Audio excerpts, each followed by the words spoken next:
Good afternoon, everyone, and thank you for joining us for today's update on the Alberta wildfires. We will begin today with an update from Colin Blair from the Alberta Emergency Management Agency, followed by Christy Tucker from Alberta Wildfire. We will then take your questions. Go ahead, Colin. Thanks, Cam. Good afternoon, everyone. Alberta continues to be under a provincial state of emergency, and the Provincial Emergency Coordination Centre remains at Level 4.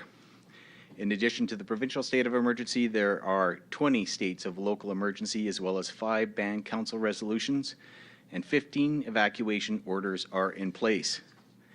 About 17,431 people remain evacuated at this time, and there are 11 reception centres that have registered evacuees. In the past 24 hours, there have been several changes to the evacuation orders and alerts. The total number of evacuation orders is now at 15, and there are 4 evacuation alerts in place. Most notably, the town of Valley View just issued an evacuation order this afternoon for all residents in the area, and nearby Sturgeon Lake Cree Nation expanded its evacuation order. All residents who have to evacuate should register at the nearest reception centre or online. So far, more than 15,624 people are registered. Registering will make it easier to get help and resources to evacuees, and it makes it easier for officials to reach residents with important information. The wildfire situation continues to be extremely volatile.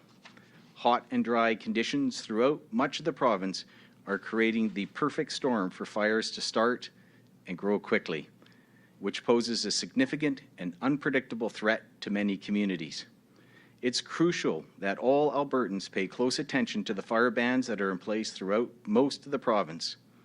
As well, those who are driving in any area of the province where there are active wildfires should drive with caution. Smoke is causing poor air quality and reduced visibility. Motorists should drive with caution and check 511 for up-to-date provincial road closures and road conditions. For those who are in a community that's on an evacuation alert, being prepared to evacuate could very well save lives. The situation can change quickly, and an evacuation order may be issued at any time with little to no warning. I want to reinforce the importance of people being prepared for themselves, their loved ones, and their pets. There's a lot of information on how to prepare for an evacuation on the Alberta government website. Albertans can also find emergency alerts by visiting the emergency alert site. Preparing in advance will keep residents and their loved ones safe. We encourage all Albertans in potentially impacted communities to stay informed by paying attention to emergency alerts and local news updates. Get information only from trusted and verified sources. Follow your local authority's social media accounts and download the Alberta Emergency Alert app. Residents should also remember to stay connected with neighbours and community members. Contact from friends and neighbours during an emergency can help everyone stay safe and feel supported. In their preparation, it is crucial to pack an emergency kit that will last for a week or more with essential items like medications, identification, a first aid kit, flashlights, batteries, non-perishable food, cash, and clothing. This kit should be kept in an accessible location, and we urge people to have a plan for their pets. They should consider how they'll gather and transport their pets, where their pets will go, and what supplies they will need, including food, medications, leashes, and carriers. Albertans can find more tips and information online at alberta.ca. We have also heard from Albertans who are concerned about the security of their home and property if they must evacuate. The Alberta RCMP website has tips on how Albertans can protect their properties in advance of being evacuated, and it includes updates on what the RCMP is doing in specific areas. Those in affected areas by wildfires are encouraged to opt in for this free voluntary system. We know parents and students have been worried about how the evacuations and school closures will affect upcoming diploma exams. Alberta Education has been working closely with all affected school divisions to continually assess the situation and what that means for student learning.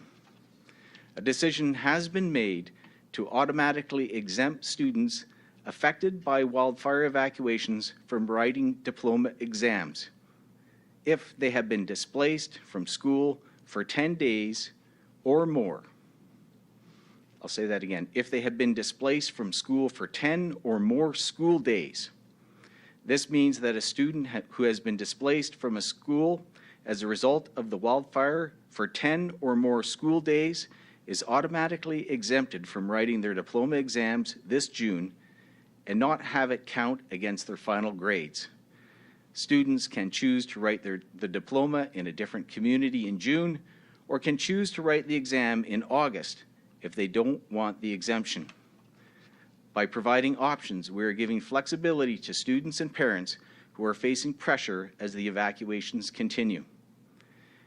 These are trying times, and the coming days may be quite difficult. We are doing all we can to protect communities at risk, but all Albertans need to remain vigilant and closely follow updates on the current wildfire conditions. The safety of Albertans, their families, and their communities depends upon it. I urge Albertans to download the Alberta Emergency Alert app to their mobile devices to receive emergency alerts and important information. These are just a few key updates, but more information on how to prepare and emergency alerts are available online at alberta.ca/emergency.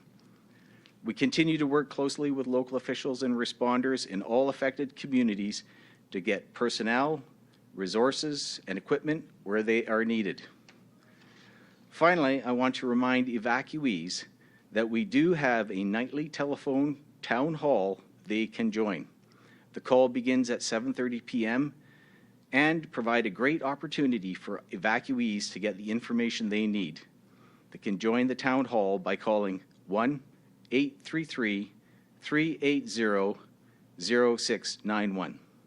Thank you, and I will now turn things over to Christy from Alberta Wildfire for more information on the provincial wildfire situation.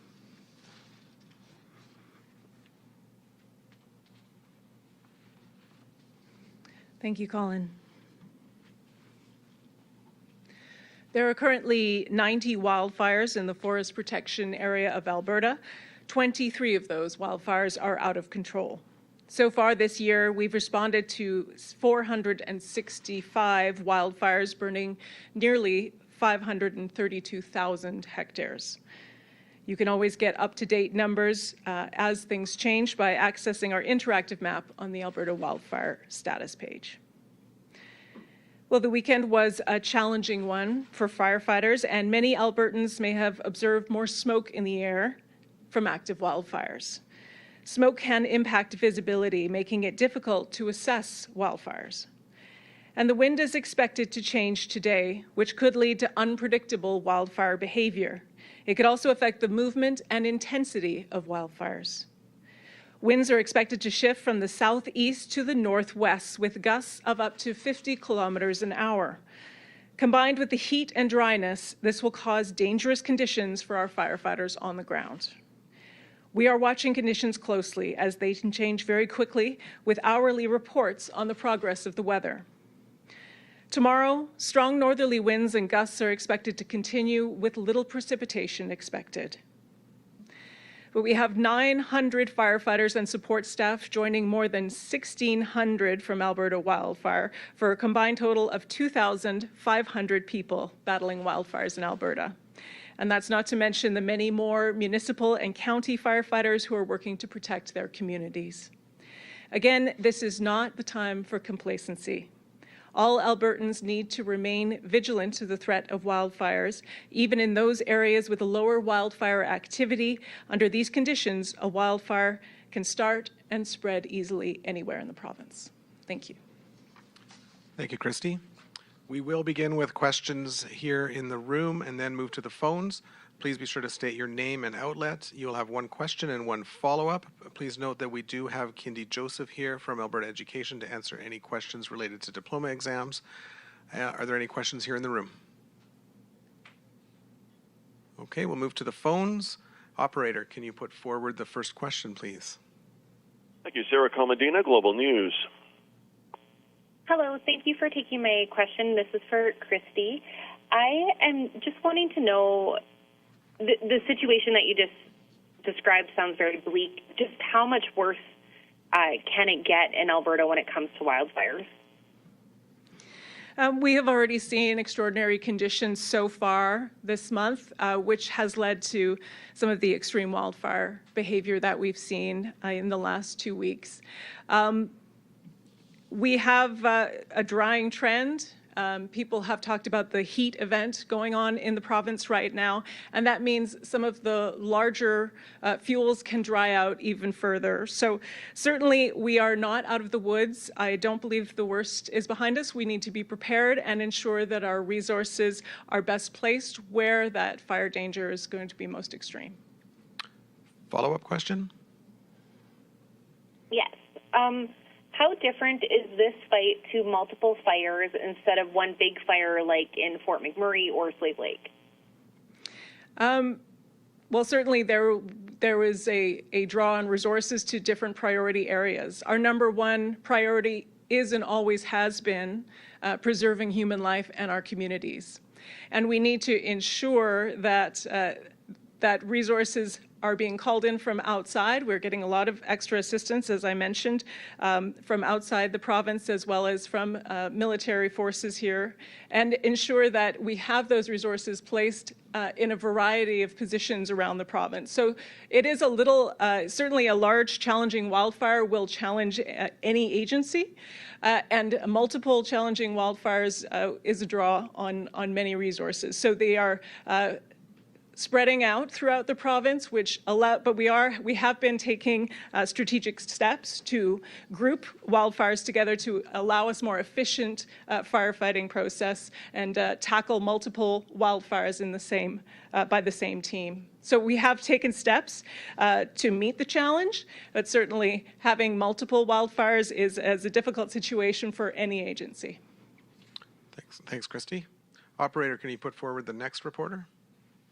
Charlie Robinson, City News, Edmonton. Hi there. I was hoping to get an update on international firefighters. I know we have some teams from the U.S. What other countries are there teams from? And I know in the past we've had Australia, South Africa. Is there more of an international call for help, or does that come later?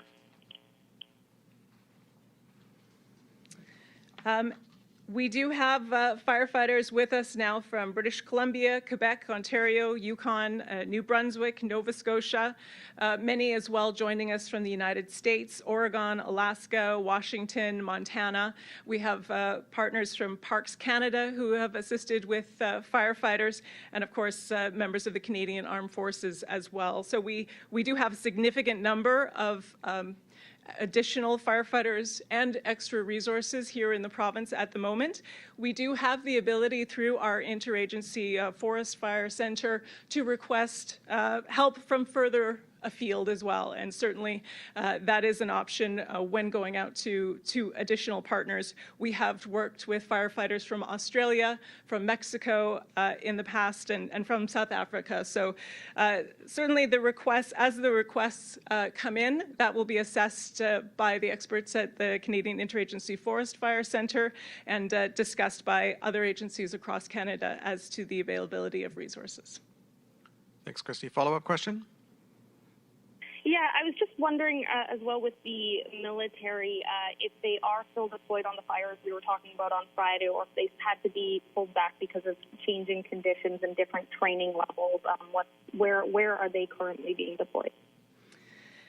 The information I have is that the military have been deployed to 3 areas, and they have been assisting on basic firefighting duties, which include mop-up, and that is on less active wildfires. To my knowledge, they are all still at the areas where they were deployed, Fox Creek and Drayton Valley and Third Community, and they are, as far as I know, still working hard in those areas to assist with the less active fire portions of the wildfire.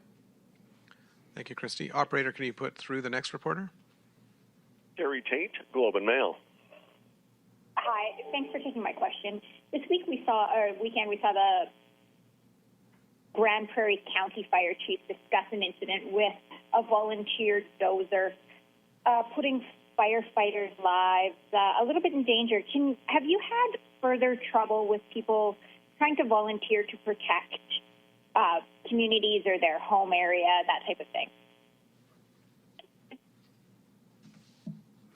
Hi, thank you very much for the question.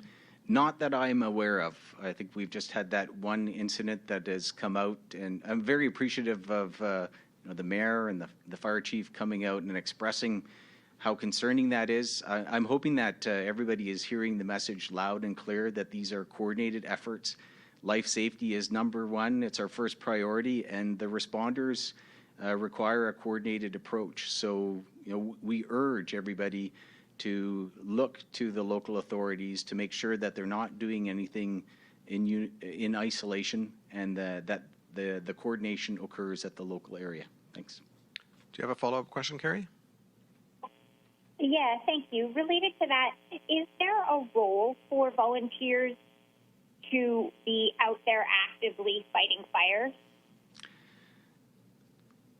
I think there is a role. We've been fairly explicit that there are a couple of layers to this. The first one is the local layer. So we are trying to continually message for people to contact their local authorities to have that communication. We also have Alberta emergency supports at gov.ab.ca. So we're looking for people who would like to volunteer, who are trained and experienced to provide their information to that website. And from there, they will be vetted.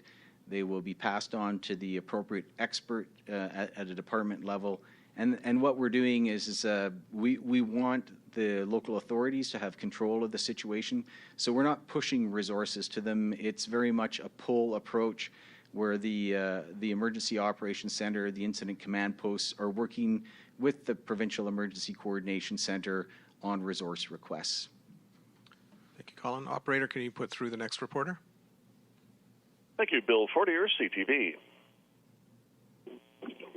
Hi there.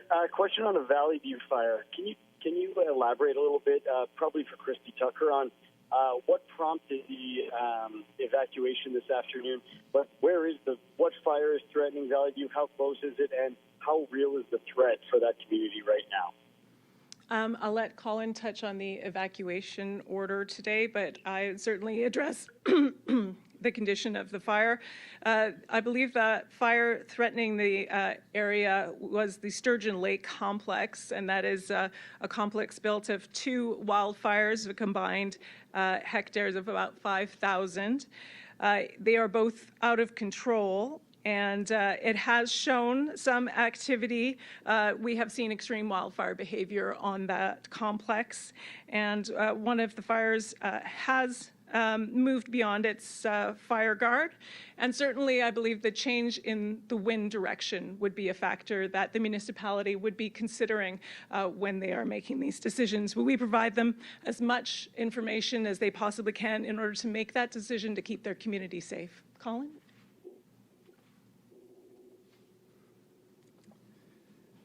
So we did have an Alberta emergency alert go out this afternoon for Valley View.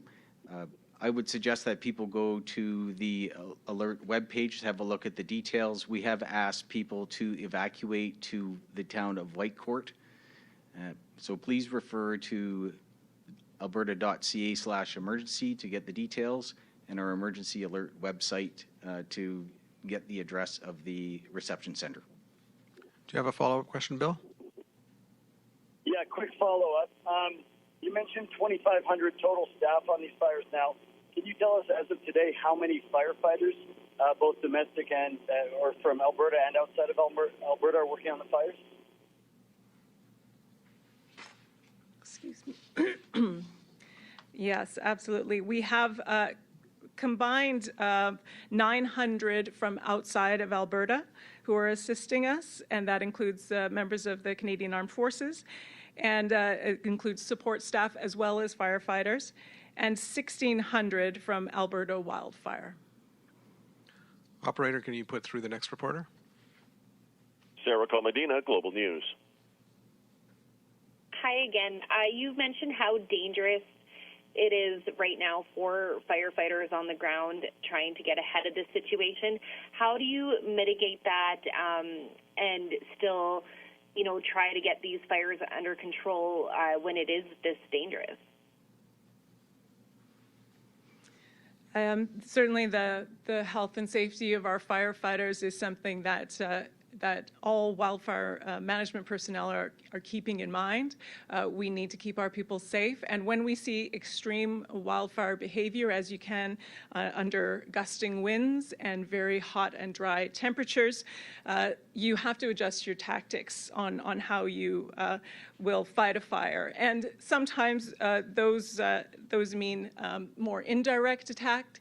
Things like steering a fire away from the community through using natural fire breaks and removing burnout, so removing dry fuel that could be used to pull a fire in a certain direction. So there are a lot of indirect attack methods that don't require us to put our people directly in front of a wildfire, which is certainly not something that we would want to do if it was unsafe for firefighters.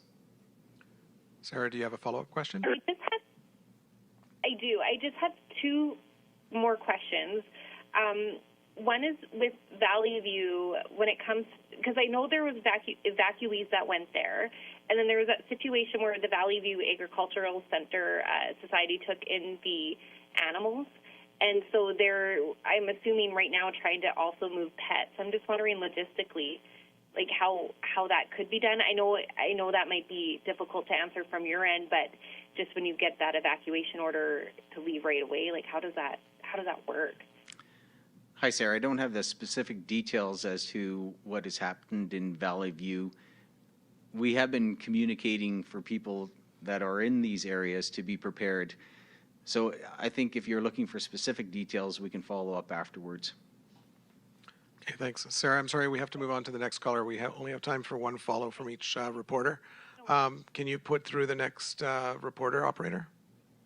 Yes, Nicole DiDonato, CTV. Hi there. I know there was a little bit of talk already about the Drayton Valley situation and the wildfire in that area. Just wondering if you can provide any more updates just on how that situation is going, how the military support has been helping with that.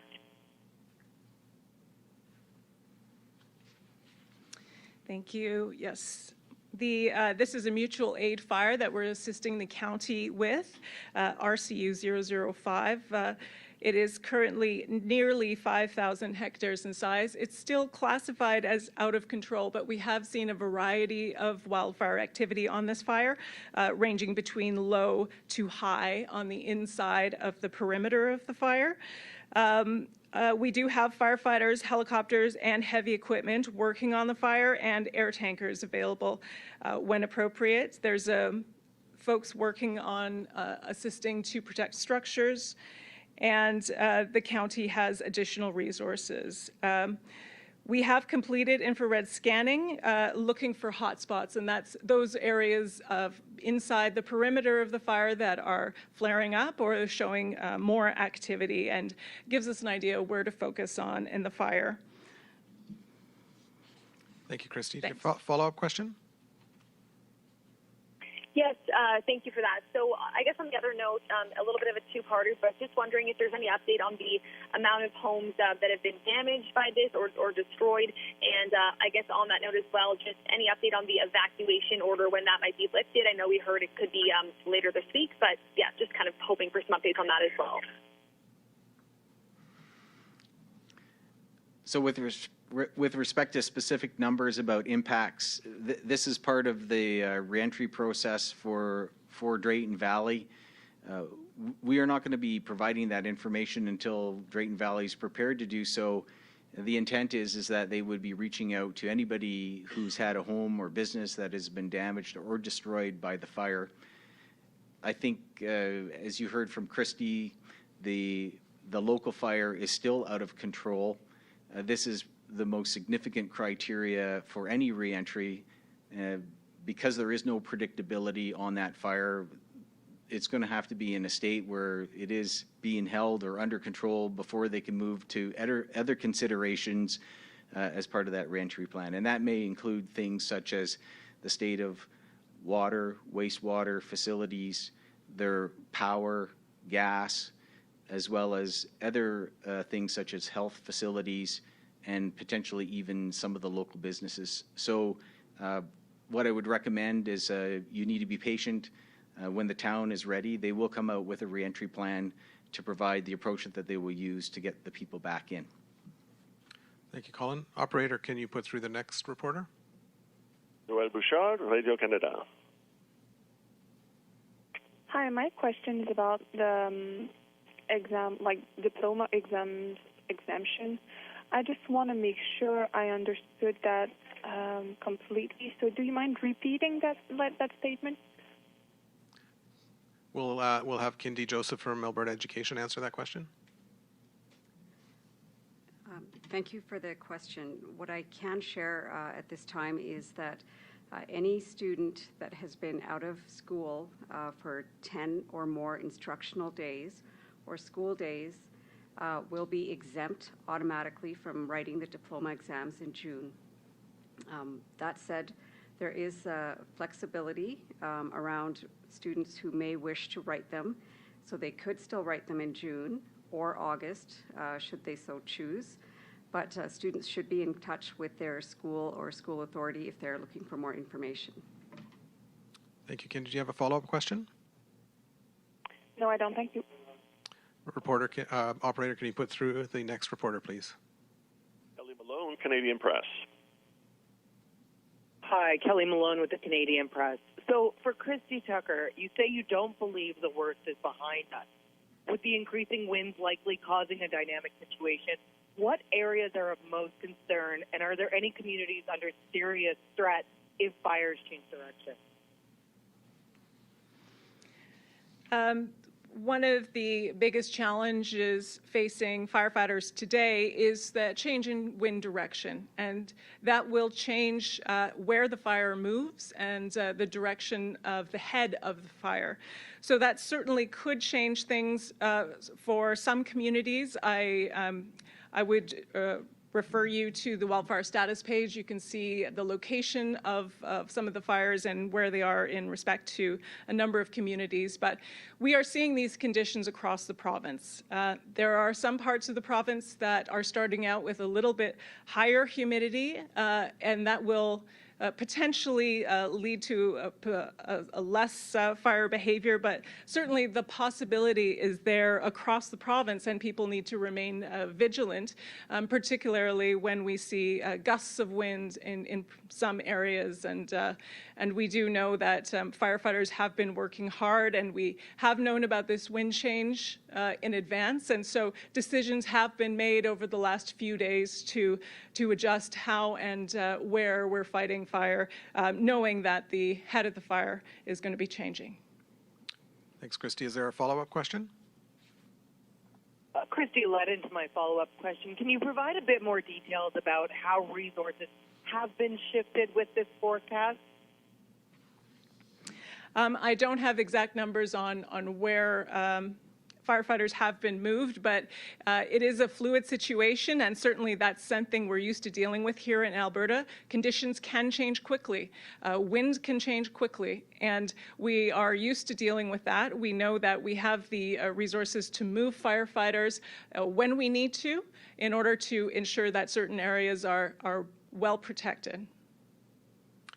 Operator, can you put through the next reporter, please? William Takei, Western Producer. Hi. There were reports last week of farmers and ranchers staying behind to help protect their properties and volunteer. Can you provide the latest update regarding livestock operations? How many have been impacted or require their animals to be evacuated? Hi, William. I don't have the specific details in front of me right now. We'll have to get back to you. One thing I do know and continue to communicate is the need for the ranchers and the producers to stay in contact with their local authorities. But we'll get back to you with the other details. Do you have a follow-up question, William? Okay, I'll wait for the follow-up. Thank you. Okay. Operator, can you put through the next reporter, please? Thank you. Terry Reith, CBC. Yes, thank you. Good afternoon. Thank you for taking my call. Is anyone there aware of any firefighters being injured on the job so far?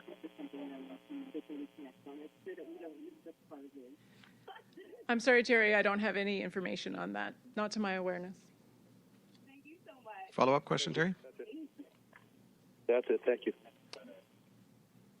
Operator, can you put through the next reporter, please? Yes, Nicole Weisberg, CTV.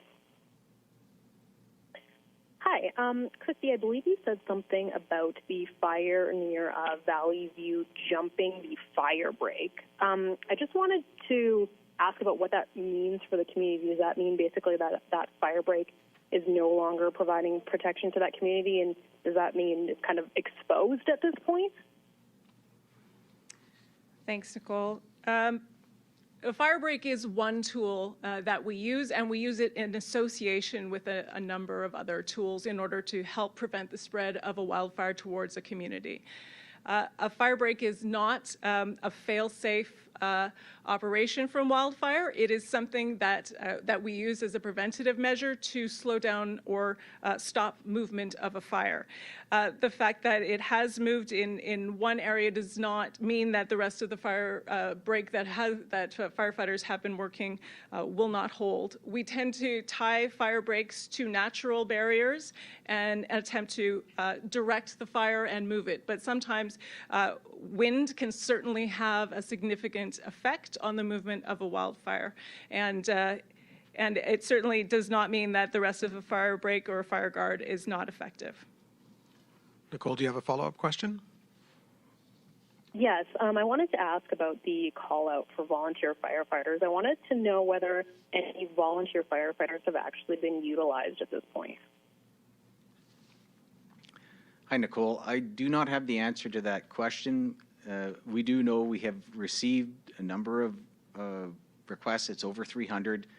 They have been given out to the applicable department. Some of them have included volunteer firefighters. And as I said before, we do look to the communities to call forward for the resources that they need. So I would need to check in with the team to see if we've actually had anything move forward. Okay, thank you, Colin. That brings us to the end of questions. Please note that there will be a media situation report distributed later today, and we will be back again tomorrow for a regular 3 p.m. update. Thank you very much.